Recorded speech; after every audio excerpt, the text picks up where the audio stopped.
I'm here with Victoria, who's joined the Balance team as our nutritionist. I'm delighted to be here. I'm very happy to be on board. Great. I'm really excited to be working with you. I think of all the help I need, you're definitely one of them. Any advice? We're here to make some changes. So tell me a little bit more about what you do as a profession. So I am a registered nutritionist based in London. So that means that I will work on a range of different nutrition projects, either one-to-one consultations or working with industry, menu planning, recipe analysis, and I also do a lot of corporate wellness programs as well. What would you like to bring to this piece of research? So as part of the Balance team, as a nutritionist, I'd like to show people how important nutrition can be. So in terms of improving the way that you deal with stress, feeling better in yourself, better energy levels, more resilient to life, but also who doesn't want to feel better in life? And healthy eating has a huge part to play, but often we think of it as just the things that I can't have, rather than the things that our body needs to have, so the protein it might need to have, or the fruits and vegetables, rather than just avoiding things. What would a corporate wellness program look like? A corporate wellness program would look at nutrition, exercise, looking at how employees deal with stress, and that might be from what's on offer in the workplace. So it might be a canteen, or the shops around where people might be eating, access to gyms, what other kind of occupational health programs there might be at work. So you're looking at the individual holistically to see how they're kind of coping on a day-to-day basis and how the company might influence that. So it's nice because the individual gets to feel kind of healthier by making some changes, and the company also benefits from a healthier, happier workforce, which hopefully is more productive and less sick days as well, which can be quite a problem. So when you look at stress and nutrition, do you see there's a correlation between those two things? They're so interlinked. If you think about it, if you think stress and nutrition are so interlinked, because if you think about it, if you're having a stressful day, no one goes, oh, I must get myself a lovely salad and a quinoa kind of salad to go with it. You think, oh, what's quick and what's going to give me a bit of boost sugar, coffee or a chocolate bar. So we often don't what our body thinks it wants when we're stressed is often not what's going to be beneficial. So we see a really big link between blood sugar levels and stress. So what your body should have when it's feeling stressed is nice balanced blood sugar levels, but often what we go to is foods like caffeine or sugary foods that give us that quick fix, that quick feeling of kind of high, and actually that then makes things worse. Then we get these peaks and troughs in blood sugar levels throughout the afternoon. So it's so strongly linked. Also, it might be that if you're stressed, what you might do is go home in the evening and eat late, drink too much because you've had a hard day, you deserve it, when actually what we should be doing is having a more balanced meal in the evening and maybe have that early night. I think a lot of the things I see in companies is just realizing that what you feed your kind of workforce has an impact on how they feel and how they function. So you see lots of people who go to meetings where you see these massive great doorstop white sandwiches and crisps, and then you expect people to function well in a meeting afterwards, but they're just not going to be at their best because you're giving them a whole load of refined carbohydrate and then an hour and a half later expecting them to perform extremely well. So actually, if you are, the first thing is looking at kind of in-house catering, canteens, kind of office meeting, the food you give there. Are you giving them the food that they need to perform well? Right. And if not, are there changes you can make? And it doesn't have to be expensive. It can be very simple changes you can make. What do I need to be doing or focusing or concentrating on that's going to create those sustainable long-term solutions later? So a couple of things that came out of the food diary you might want to address at the beginning. One is making sure your blood sugar levels are more balanced. So it's looking at sources of refined carbohydrates and sugars in your diet, and where we can, eliminating those or swapping them for better alternatives. And the other thing that was a kind of factor that crept in quite a bit was alcohol. And alcohol is going to affect you on so many levels, whether it be affecting your sleep, whether it being weight gain, mood and how you feel the next day. So for the kind of balanced program, that's going to be quite a key thing to kind of work on. And so for you to understand what impact that alcohol is going to have, not that you can't drink, but that you choose to have alcohol at a time that is right for you, that's going to work for you rather than against you. So if you've had a stressful day, coming home having that glass of wine may not be the best option. I think one of the things that I want to focus and I want your advice on is breakfast. Now, I know everybody says that breakfast is the most important meal of the day, and I've heard that, but I actually often my breakfast consists of just coffee.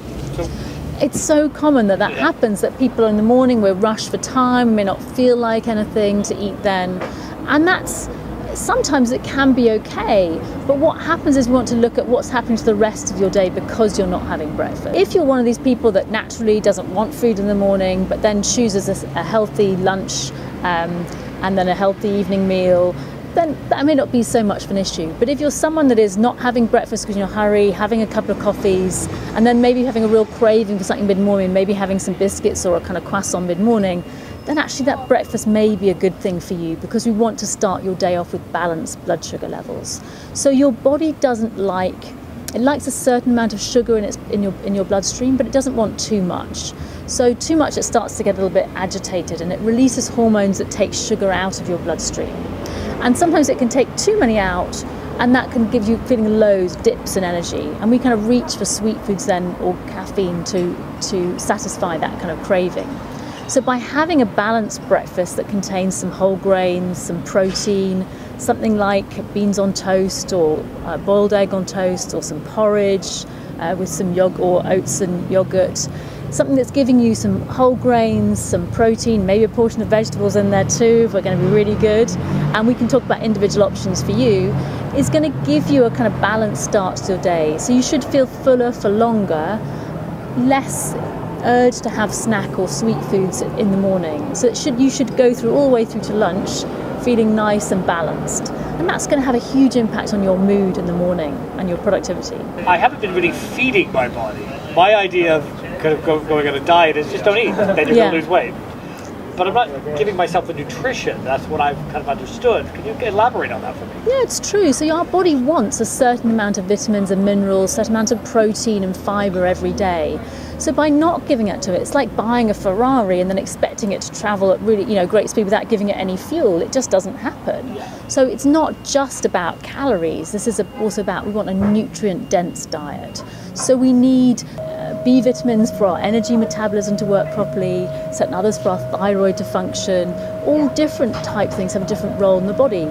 Fibre helps our gut health and the microbacteria in our microbiome, or the bacteria in our guts, which we know is so important to how healthy we are. So yes, if you don't eat food, you will lose weight, but you'll also probably lose muscle mass as well. And that's a problem. As we age, we want to retain our muscle mass so we can do things and still be nice and active and healthy, but also for aesthetic reasons too. It looks good. You mentioned science of food. What does science of food mean in difference to nutrition? So nutrition is a science, but we often forget that, and we're bombarded with so many messages about food every day. We make so many choices about food every day, but not always the messages we hear are the correct messages. There's lots from food advertising companies who are just trying to sell their product, whether nutrition, whether it may or may not be beneficial kind of for you. We also hear a lot of kind of pseudo experts talk about nutrition, a latest celebrity diet, or a one-day detox which is going to cure your kind of your world. But actually these things tend not to be really what we want. What we want is evidence-based and practical nutrition, so that people can eat well throughout the year, because it's the stuff we do every day which is the most important, not the things we do occasionally. So if you like to have the occasional burger or chocolate bar, once or twice a week, is that a problem? No. But if you're doing it every day, these habits are what define our kind of health and how we feel. So for me, it is about listening to the science and then putting that into a practical way. How does that translate into what kind of breakfast I have, or should I be snacking? That makes it more practical, more approachable for everyday people, rather than trying to, swim your way through a kind of minefield of information.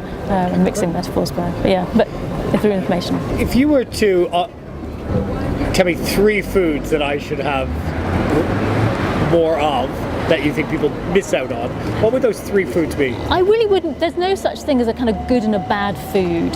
So when people ask what 1 food should I eat or what 2 foods should I eat, there isn't really an answer to that question.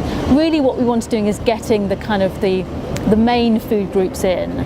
So you need to have an adequate amount of protein each day. You need to be eating your 5 fruits and vegetables a day. So we know that as a UK population, we don't eat enough fruit and vegetables. I think the average is about 2 portions, which is about 160 grams worth of vegetables a day. And we really should be eating 5 of those, mostly vegetables.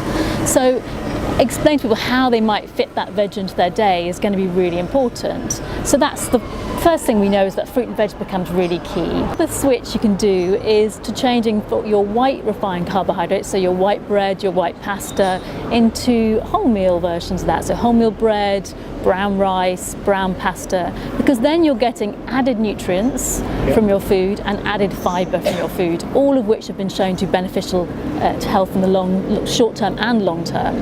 So we're looking at protein, fruits and vegetables, fibre, and the whole grains. And then another one which most people forget is hydration. They go throughout the whole day without really being properly hydrated. And there's huge amounts of research looking at how even mild dehydration affects your cognitive performance during the day. So as a workforce, if you're not having enough, if you're mildly dehydrated, your mood is going to be poorer, cognitively you don't perform as well, you can feel fatigued.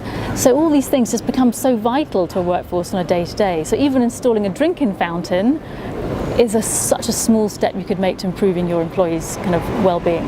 I guess water is one of the things, because we have to talk about hydration. I drink a lot of water. Is there too much water? So most of these little things, too much of anything is going to be harmful for you. So if you drink too much water, what can happen is you can get overhydrated and you get low sodium levels, which causes people kind of to then have issues. So if you look at the marathon as a classic example, you see people who overconsume water in a marathon, they get what's called hyponatremia, which means their sodium levels drop, and then it becomes a medical emergency. But the point about hydration is that we don't want you to be dehydrated all the day and then drink 2 litres of water in one go. What we want you to be having is regular water throughout the day. You're properly hydrated throughout the day, because we know your cognitive powers are affected if you're not properly hydrated. So we want you to start the day properly hydrated. So maybe with your breakfast there'll be a couple of glasses of water then, and then drink gradually throughout the day to keep you top level. There's a lot to do. Your work's cut out for you. The nice thing about nutrition is there's always something a little bit better or a little bit worse you can do to a meal. So it's about making these slow, steady changes, that this is sustainable, that these are changes you're making for life rather than a quick fix just for the 50 days. It's going to be more for life, these changes. I guess you've already given me one quick tip off camera, which was I was just about to do a 3-day juice detox. Yes. Why did you stop me? So I'm not a big fan of the juice detoxes for a couple of reasons. One is it's not normal eating behaviour. So the idea of making long-term changes is about changing long-term habits. So we want you to be 80% of the time getting your meals right, getting your food right. Another 20% is just about enjoying life and making sure that you're indulging occasionally in things that you enjoy. But the thing about the juice detoxes is that they're not really a detox in that sense, because your liver is the main detox organ in the body, but they are abnormal behaviour, so they can promote erratic eating patterns. And whilst you may lose weight in the short term, the evidence doesn't show that long term it's sustainable weight loss. And that's really what we want. We want to make changes that are sustainable long term, because it's very boring going on diets for 10 days, seeing a bit of change, and then nothing happens, or you put the weight back on again. And the evidence shows that with diet plans, with these kind of quick diets, is that you'll lose weight, but you'll gain more weight afterwards than you originally lost. So actually they work out as counterproductive. So better for us instead to focus on long-term sustainable change. Well, I'm really looking forward to working with you and setting some more goals. Me too. Thank you. Very exciting. High five.